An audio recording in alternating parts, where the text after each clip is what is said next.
July 4th weekend. It's 105.5 WDHA here on the Jersey Magazine. I'm Jim Monahan, and I have with me this morning as my guest Eric Olsen. He is a park ranger historian here in the Morristown area.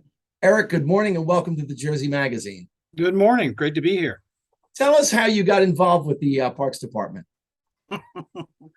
Well, when I was a kid growing up in central New Jersey in East Brunswick, on Sunday afternoons, my parents and I would go on an afternoon drive.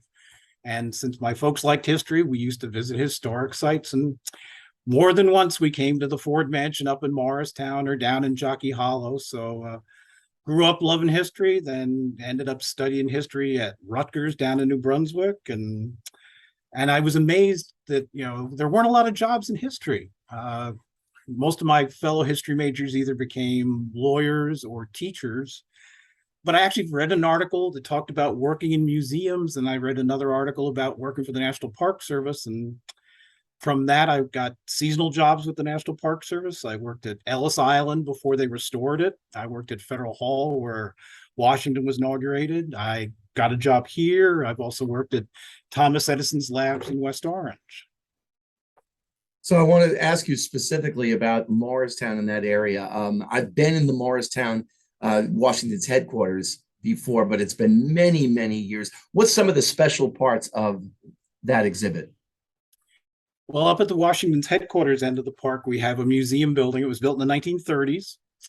Unfortunately, they wanted it to sort of look colonial, so it looks sort of like Mount Vernon. So everybody thinks that Washington was actually staying in our museum building.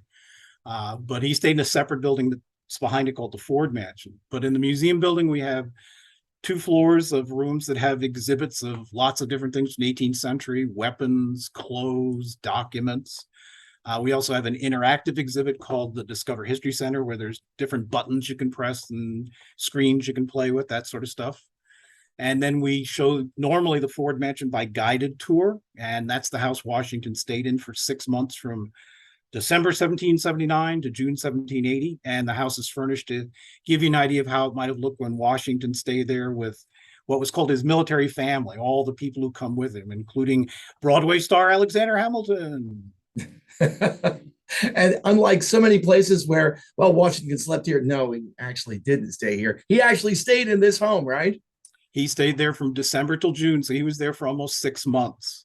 And during the whole course of the war, which lasted 8 years, he only went home for a couple days before and after the Battle of Yorktown. So he slept a lot of places. If he had a choice of sleeping in a tent or sleeping in somebody's house, he usually picked a house. As a young kid, my family, we lived outside of Philadelphia, very, very close to Valley Forge, where I went a lot of times as a kid. So I was pretty well versed in what that winter, that classic winter that they talk about in Valley Forge was like. How did the winter at Jockey Hollow compare with that? The Valley Forge comparison. We get it all the time. And I have lots of friends who work there, so I can badmouth it as much as I want. Valley Forge was 2 winters before. Valley Forge wasn't the first winter that the Army camped out.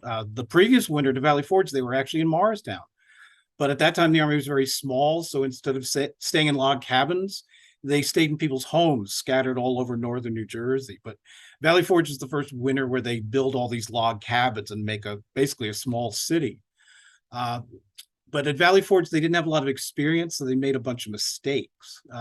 The weather at Valley Forge wasn't anywhere near as bad as you'd imagine. They actually had a lot of rain, but they didn't build their huts properly. A lot of guys actually put their huts down into the ground because they thought they could get out of the wind. But then when the snow melts or it rains, all that water goes down into the hut. So they lived in very damp conditions. They tried to do simple things to make their roofs, but a lot of the roofs leaked. And at Valley Forge, a lot of the guys didn't really take care of camp sanitation. Most of these guys are in their early 20s, late teens. They're college age guys. And they're told that their bathrooms are holes in the ground that are about 100 yards behind their hut.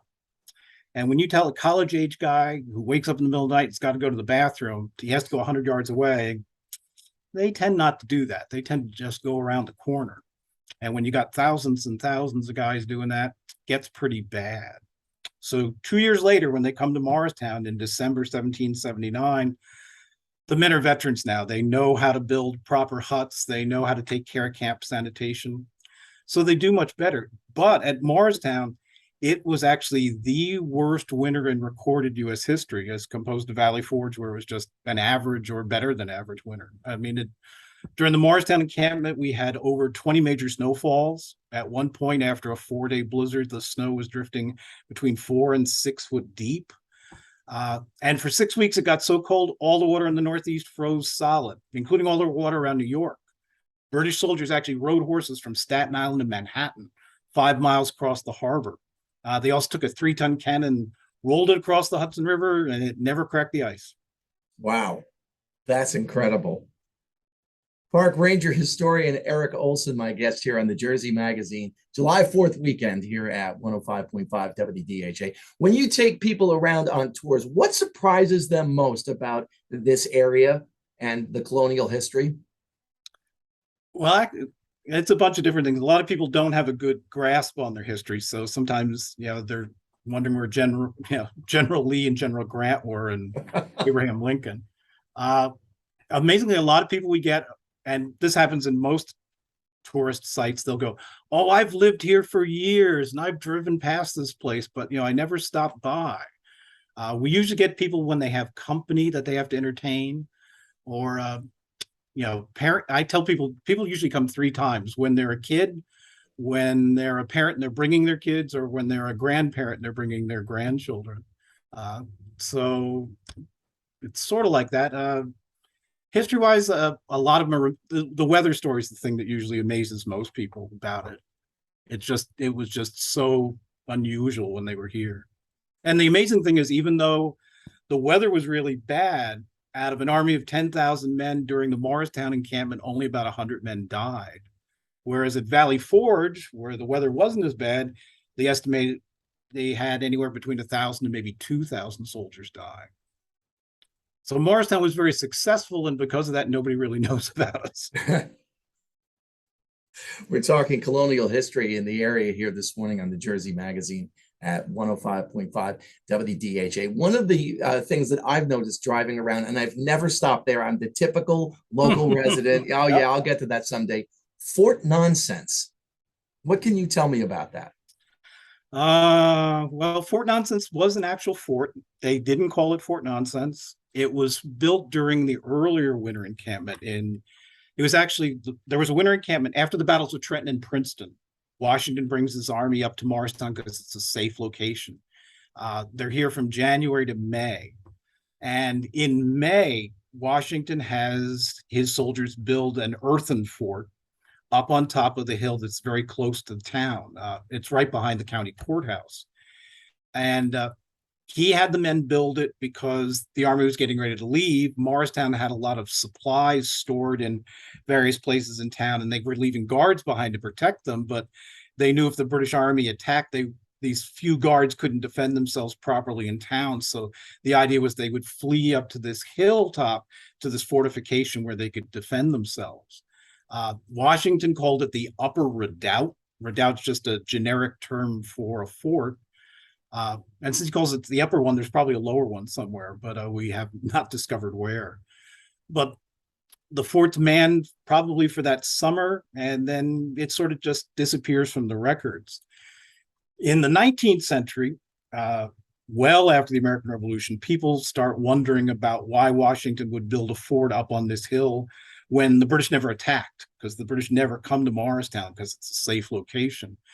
So this story starts to develop that, oh, Washington had the men build this fort just to keep them busy so they wouldn't, go out and get drunk or steal from the people in the area. And when they asked him what to call it, he said, "Oh, call it Fort Nonsense." So the story is actually a bunch of nonsense. There's one story I did want to ask you about, and I'm not sure if you've heard this. There was a high school classmate of mine who some years ago did some kind of a research project, and he came across what he believed to be a revolutionary artillery setup. Not, none of the cannons obviously were there, but this was on the campus of Del Barton School, and it would have been on I think the east end of the campus. Had you ever heard that story? Because I've tried to research and find the documents that he wrote, and I can't. I don't know of anything being at Delbarton during the large encampment, the 1779, 1780 encampment. The artillery would have been in what's today Burnham Park, town park in Morristown, where the pond is and the park is. That's where the artillery was, and then the soldiers' huts for the artillery camp were up on the hillside where there are now a lot of houses. During an earlier winter, there was a big artillery camp in Pluckerman, but that's way away from Delbarton. Sure. There were other winters that portions of the Army came here. The winter of 1780-81 and then 81-82, smaller portions of the Army came, but the artillery they brought stayed with them. The only artillery connection I could make with Delbarton is the man who Delbarton originally was an estate that belonged to a man named Luther Kuntz. He was a multimillionaire banker, and he also liked to collect antiques. And when during the Spanish-American War, when the Americans captured